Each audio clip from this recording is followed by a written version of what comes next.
大家好，又是我肥肥。今天我要來分享繽紛湯圓的食譜。看完這一集影片，你就能輕輕鬆鬆做出好吃的繽紛湯圓。那麼我們現在就開始吧，請訂閱我的頻道哦，你們的訂閱就是我堅持的動力。每逢星期一、四、六都會有視頻更新哦，請多多關注。一開始，我們先來煮糖水。我們把番薯洗乾淨，去了皮，然後把它切成一塊一塊，把它切成你們要的大小。切好的番薯，記得把它浸泡在清水裡哦，不然它會變黑，不好看的。芋頭也是一樣，隨意的把它切一切，切成一塊一塊。切成你們要的大小就可以了。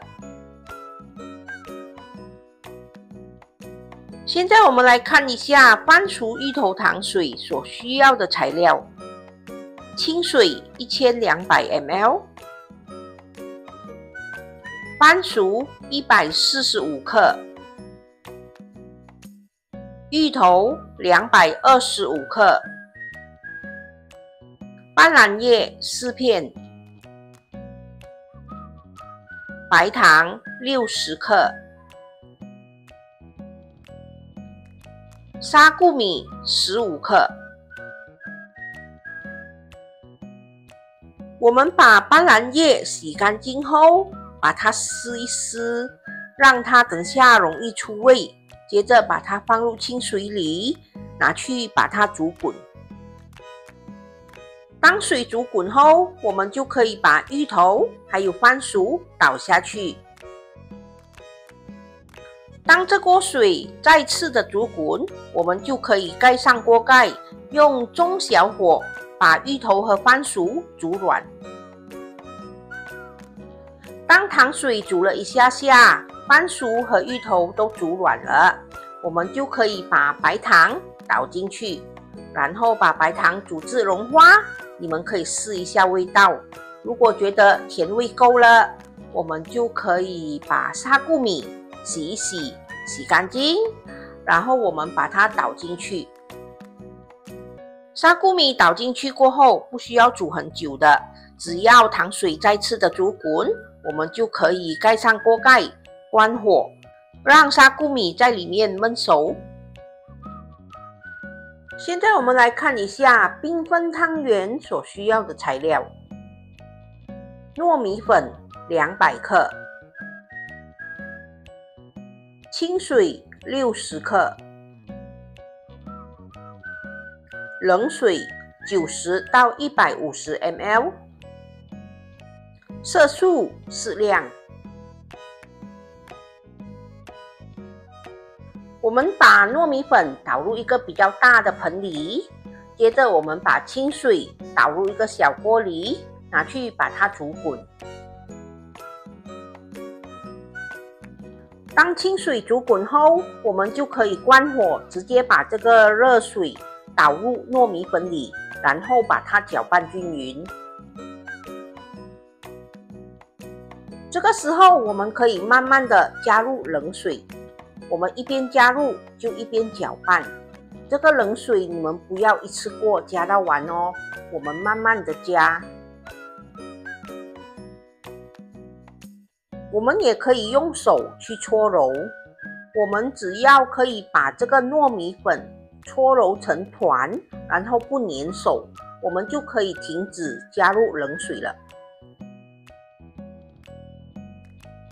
粉团捏好後，我們可以取出一小部分的粉团，把它壓扁，放入已煮滾的沸水裡，把這個粉团煮到浮起。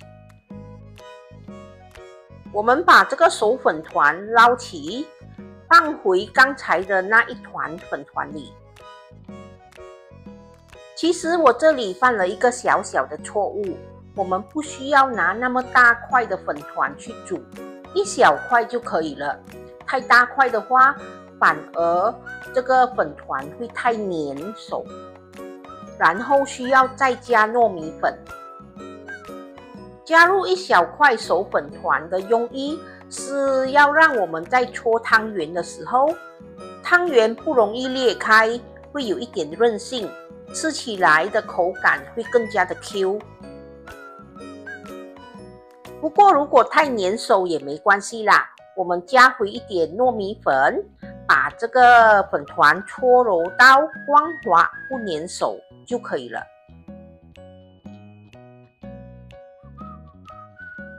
我們把粉团搓揉成長條形，然後把它分成4份。一份呢，我們做成白色，其餘的3份我們分別加入了黃色素、粉紅色素，還有青色素。加入色素後，我們把它搓均勻就可以了。至於色素要放多少或者放什麼顏色，你們個人喜歡哦。色素不需要放很多的，1滴或者2滴就夠了。搓好後的粉团可以把它蓋着，避免被風吹到會變乾變硬。我們把4種顏色的粉团搓成長條形，再把它切成你們要的大小。然後把這個小粉团搓成圓圓的小湯圓就可以了。4種顏色都是同樣的做法哦，把它搓成長條形，切成你們要的大小，再把小粉团搓成圓圓的小湯圓就可以了。避免湯圓全部粘在一起，我們可以撒上一些糯米粉哦。我們煮滾了半鍋水，然後就可以把我們的缤紛湯圓倒下去。我們可以輕輕的攪動一下這個湯圓，避免它全部粘在鍋底，浮不起來。當湯圓全部開始浮起後，我們再讓它煮多2分鐘左右。我們就可以把它全部撈起，放入冰水裡，讓它浸泡一下。等下吃起來，湯圓就會更加的 Q 彈。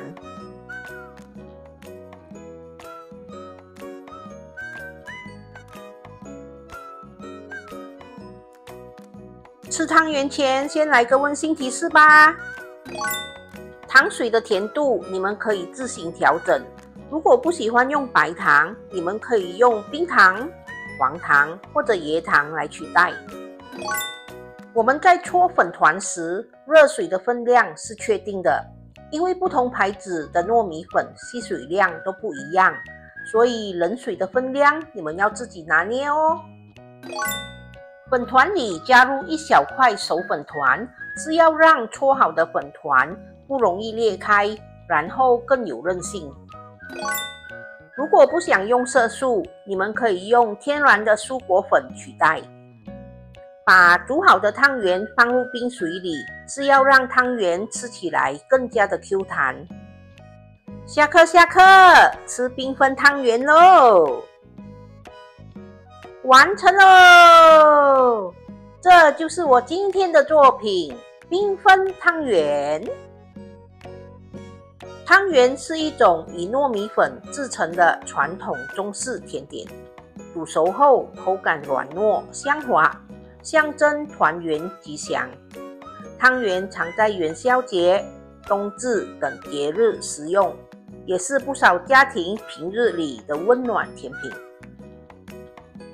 大家有被這碗五顏六色、七彩繽紛的湯圓吸引嗎？又可以喝到番薯芋頭糖水，又可以吃到湯圓，一舉兩得。番薯和芋頭已經包到非常的鬆軟綿密，糖水的甜度剛剛好，湯圓吃起來軟糯 Q 彈。今天的繽紛湯圓成功！冬至快到了，我們2個肥肥在這裡先預祝大家冬至快樂。大家對我們今天的作品滿意嗎？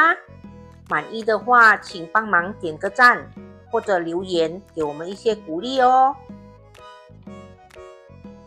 分享食譜與美食，輕鬆在家做料理。希望我們的分享可以讓大家輕輕鬆鬆做出美味料理。好啦，今天的分享就到這裡，大家記得要幫我們點讚、留言、訂閱和分享哦。謝謝大家。